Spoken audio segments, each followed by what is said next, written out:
Good evening. My name is Tom Walsh. I'm the Vice President of Panduit's Enterprise Business Unit, and I trust this finds you safe and healthy at this point. We've been on almost a 2-year journey. I was talking to some of my friends recently overseas, and it'll be almost 2 years before I'll see them again. So boy, this has been a crazy time. However, with that, I would like to thank Basel and Trident for inviting me to participate in the event. Basel always puts on wonderful events and has very great insights for the crowd. What I'd like to share with you opening up is 2021 has been extremely challenging for all of us. However, at the same time, very rewarding. We just finished up from my business unit, the enterprise. We had a record Q3, and we see that momentum going into Q4 and through 2022. So strong revenue growth, and we're getting back to 2019 revenue. So that's great for all of us. The Middle East region has had a great year in and itself, growing in the upper teens. So I want to thank everyone who has supported Panduit in the region. And this could have not been achieved without all your support. And when we look at 2022, I'm extremely optimistic. However, there's still going to be some headwinds as we move into 2022. We're still going to have supply chain challenges. So if you're thinking about projects or they're in your pipeline, think about lead time. Containers are still hard to come by. Shipping times are extended, and that will remain through 2022. The second hurdle is copper. And as you all have seen, the price of copper has been very volatile since the beginning of COVID to now. We're probably at 343 today, or 335, 340 today. It's or 443, pardon me. It has approached $5 a pound, but this will continue. Why is that? It's because of renewable energy and electrification is going to continue to absorb a lot of the copper needed. And so we view that these prices are going to remain elevated. Couple that with the fact that the mines cannot keep up, the copper mines cannot keep up, that we believe that this price is going to hold. So please bake that into your analysis when you're doing your bids moving forward. It's not going to go away anytime soon. Even with all these challenges, as I mentioned earlier, I remain optimistic. I think we're going to grow mid-single digits for 2022. So some market notes from my perspective where I sit, and hopefully interesting tidbits for you. But today I'm going to talk about the digital transformation to a smart building, and we'll jump into this presentation. And when we talk about the smart building, there's really one critical piece of information you need to really keep top of mind. And this is a great slide. This is an evolution and not a revolution. This process has been ongoing for 20 years, and we probably have at least another 20 years to go until we see widespread adoption of the smart building. And I believe that COVID has accelerated much of this as large building owners commercial real estate look for ways to entice personnel to come into their buildings. And a lot of times, to get that higher rent and to bring in those higher end clients, you need that smart building. And I want you to think about some of the uses of technology over the past couple years, or maybe for me, 20, 25 years. I've been in the industry quite a long time. And there's a great video out there called The Evolution of the Desk, and it's from the Harvard Business Review. And it demonstrates how our individual space, our workspace, our desk has migrated from being very cluttered back in the 90s to that had paper, it had staple guns anymore. You can't find them, books and whatever, Rolodexes and bulky calendars, to essentially only needing really a laptop and a cell phone. As I recall, at the end of it is sunglasses too, because obviously when you leave, you need your sunglasses. But really, it is really simplified, and everything one by one, all these things transition to the digital world. And we're seeing the same evolution happening within buildings. System by system, digital technology is being adopted to increase the intelligence of our physical space and enhance our own experiences within it. And I think about, as we've gone through it, and you got to think about use cases as we go through COVID and how this evolution is happening. And I think about occupancy and how do you leverage occupancy to do hot desking. And so that's a newer use case that has really proliferated as businesses try to bring people into the office again using hot spaces or hot desks, if you would, to place an individual versus a dedicated cube. So again, it's about these use cases that then drive technology that you then adopt, and then it becomes normal part of your life. The two main pillars of the digital transformation when it comes to technology infrastructure is convergence and wireless proliferation. Convergence refers to the network that power and send data to all the systems throughout the building, and it all needs to converge onto an IP network. Wireless proliferation is just that, an abundance of wireless technologies that must seamlessly interact with each other, i.e. their wired counterparts, in order to make the Internet of Things a reality. And when we talk about wireless proliferation, we're going to talk about traditional wireless access points, and we'll talk about 5G and how does 5G play into this. We've been on this convergence journey for a very, very long time. And for the folks, I kind of gave up my age. I've been doing this 25 years. So, you know, we really started with voice and data in the 1990s, saw that convergence. And today, all those systems run on the IP network. Over the past couple decades, more and more of the building systems have begun that migration to the same IP type of style network. Some fun facts for the group here: security systems are just over 50% on IP. Building automation and HVAC systems at about 40%. And we do work with Johnson Controls and some of the other leaders, Simon, as we talk about, you know, where does single pair Ethernet come in? How does that going to help the migration? We believe single pair Ethernet's really going to drive that migration onto that single platform. Might have to be multiple, but then having that overall system that you can then control all your data and you can make business decisions based upon outcomes or inputs to a business decision that then creates an outcome.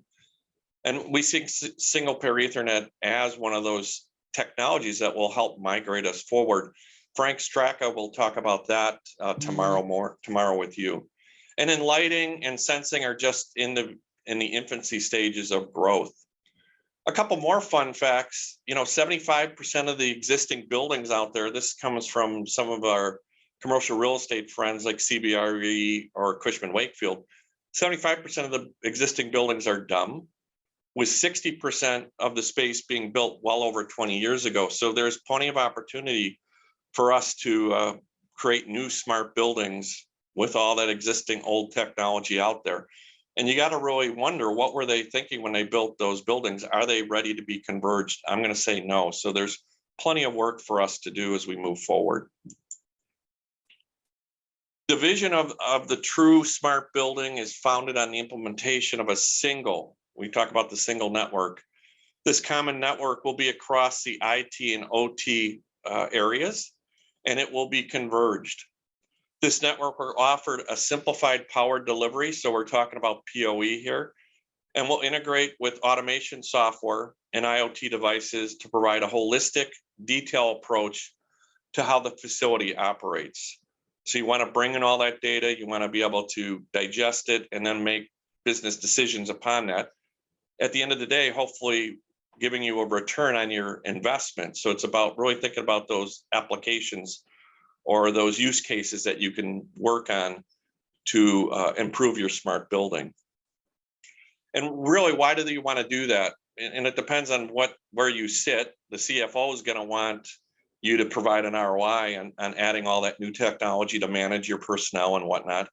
For our commercial real estate partners, they want to attract premium tenants. For Panduit overall, we want to have a great work environment to attract talent and retain talent.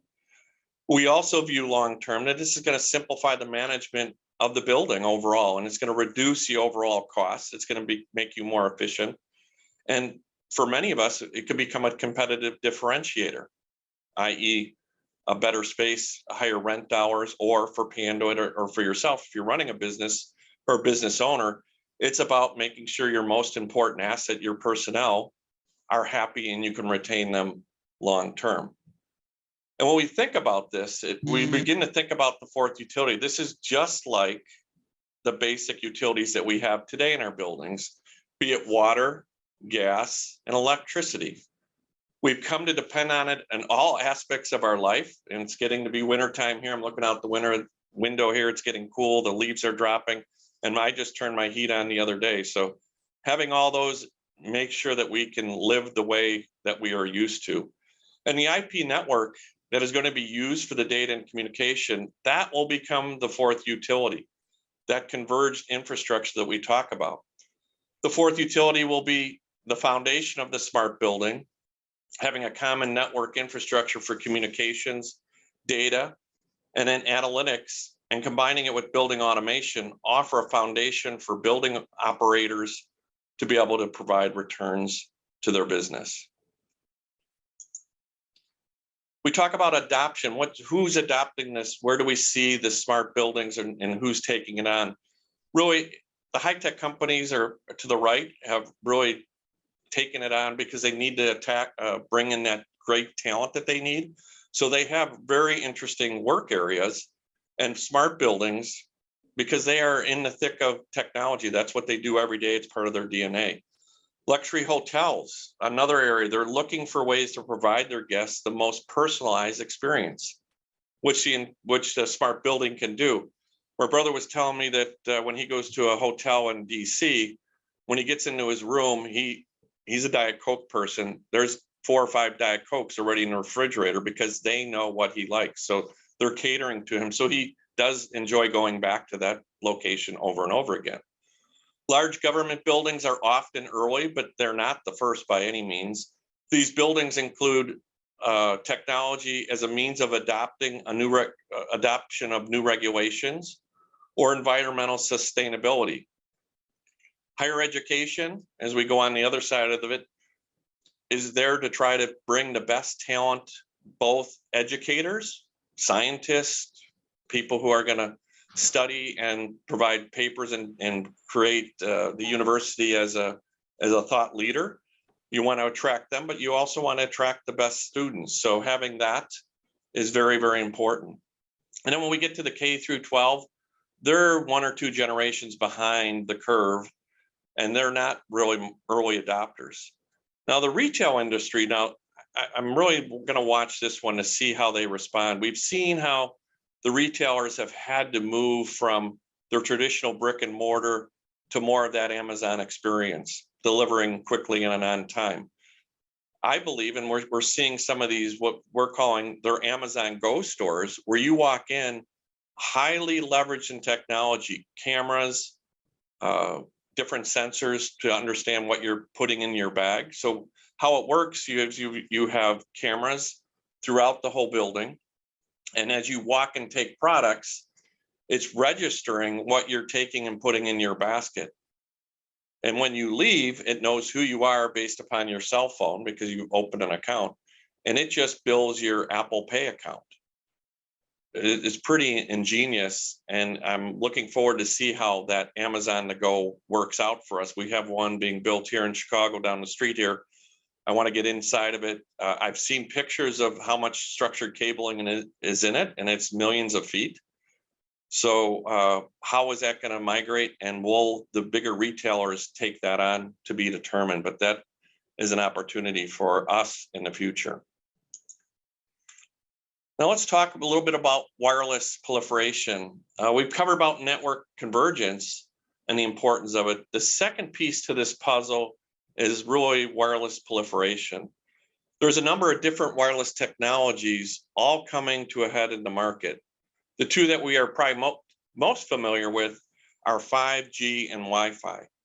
There's a lot of conversation in the market around 5G, but its potential impact on the Internet of Things, and for good reasons.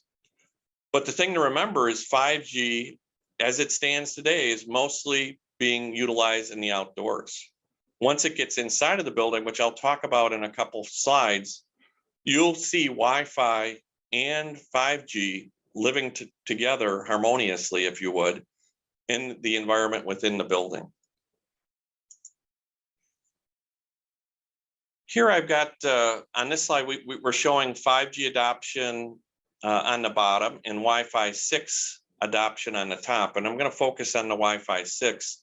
That is the latest generation, was released in late 2019 and has really taken off and getting a lot of good press. It brings new functionality to Wi-Fi, and it makes it comparable to the performance of 5G from a device density, or the number of devices that can be connected, along with latency. We expect Wi-Fi 6 to dominate the market for the indoors for the next 3 to 5 years. Why we await Wi-Fi 7. So we've got that coming up here in 2023, 2024. We'll see if Wi-Fi 7 where it goes. Interesting enough, will Wi-Fi 7 be twisted pair? Will it be fiber being pulled to it? To be determined. So we are actually having discussions internally here. When it goes to Wi-Fi 7, will we be leveraging hybrid fiber running to that Wi-Fi 7? To be determined in the future, but it is it's in the back of our mind. And as I mentioned, Wi-Fi and 5G will coexist. They'll handshake between each other's application. When we look at the 5G maturity, it's going to be a while, and I'll kind of show you from an in-building wireless on the next slide what it might look like in the future. And it's an opportunity for all of us. So over the last probably 6-8 months, we've really been looking more at in-building wireless and how that could affect us and how can Panduit participate. And interesting enough, 80% of another fun fact, 80% of all the cellular calls occur indoors. Wireless carriers are trying to offload, if you think about it, as much of their macro site traffic as possible to indoor solutions. And when we look at the market, and we'll go into the center here, there are two markets that or verticals within the market. One is cellular, which we are all familiar with, and then you have the public safety one, which is below. Panduit's going to focus on the cellular portion because that's where we're very strong, and that's where we can be very successful. So what is in-building wireless at the end of the day? It's the distribution of wireless signals inside the building to provide data and voice connectivity overall. And there are two types provided today. You've got your direct antenna system, which is what we're going to focus on. And then you have these small cells that could be distributed throughout your building. What this solves is being able to give you that use of your cellular within the building. I'm pretty far within our building here, and we don't have a very good in-building wireless system here at Panduit presently. So I leverage outside, and because of the windows and the materials used, we've got a metal building with a granite exterior and windows with some very EV type of materials over the top that shields the RF signal. So very much with these fortified constructed buildings like hospitals, government buildings, you can't get that signal inside. So it's going to be critical that you move to an in-building wireless system and you have a good one there to provide the coverage with acceptable to your business and to your users. And when we look at the benefits, it's really going to give productivity and it's going to improve the user experience. If you're owning the building and you have tenants, it's going to satisfy the tenants. It's going to become table scraps, because what's going to happen here is you're going to have the in-building wireless system at 5G and the 5G radios throughout your building. And that's going to be on an open network, most likely going back to your carriers. And then you're going to have your wireless access points throughout, which are controlled on the base system or within the IT group system that is protected. And for Panduit, what does this new active DAS system look like. To the right, if you look to the right, you could see many of the products utilized from the head end to the equipment are all our traditional structured cabling, fiber cable, OM1, along with fiber and copper connectivity as you get up into the radios. So you're going to see this migration to 5G here probably in the next 2 to 5 years. Stay tuned. We're going to continue to expand and develop our offerings for this market. And then as we finish up here, one thing to take away from the presentation, remember that digital transformation is an evolution, not a revolution. Technology adoption within the building is going to happen, but it's going to happen slowly over time. We'll find ourselves, before you know it, working and living in buildings that are truly smart, providing data from disparate systems, all connected via a single IP network, driving decisions that will enhance our experience and improve the overall building performance. The thing to keep in mind, the physical infrastructure decisions you make today could make or break the adoption of the technologies as they go out in the future. So our recommendation is plan ahead, take care to install high quality products, and Panduit is here to help you achieve those goals. I'm hoping that you could attend tomorrow's meeting with Frank Straka, where he's going to go a little more deeper into the foundation of convergence. And I would like to thank you for your time and have a great event.